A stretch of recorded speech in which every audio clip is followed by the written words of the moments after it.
रूप तेरा मस्ताना, प्यार मेरा दीवाना, भूल कोई हमसे ना हो जाए।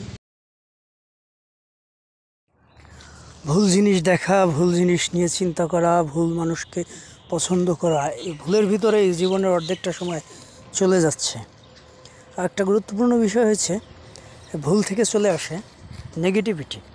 আমাদের দেশে, আমাদের সমাজে নেগেটিভিটি এমনভাবে ছড়িয়ে গেছে, নেগেটিভ নিউজ মানুষ খুব পছন্দ করে, নেগেটিভ নাটক সেটা পছন্দ করে দেখতে, নেগেটিভ বিষয় নিয়ে কথা বলতে পছন্দ করে, নেগেটিভ কর্মকাণ্ড করে সহজেই ভাইরাল হওয়া যায়। তো মানুষ একটা শ্রেণী অলরেডি ছুটে গেছে নেগেটিভের দিকে, ওইগুলোর পিছনেই ঘুরতেছে। আর পজিটিভিটি দিন দিন কমে আসতেছে, যে জিনিসটা আমাদের সমাজের জন্য খুবই খারাপ, আমাদের দেশের জন্য খুবই খারাপ। এটার ইম্প্যাক্টটা এখনও মানুষ হয়তো চিন্তা করতেছে না। গভীরভাবে চিন্তা করলে এই জিনিসটা অনেক দূরে নিয়ে যাবে আমাদেরকে। আমরা আসলে কোন সমাজ রেখে যাচ্ছি বাংলাদেশের জন্য, এটা চিন্তার বিষয়।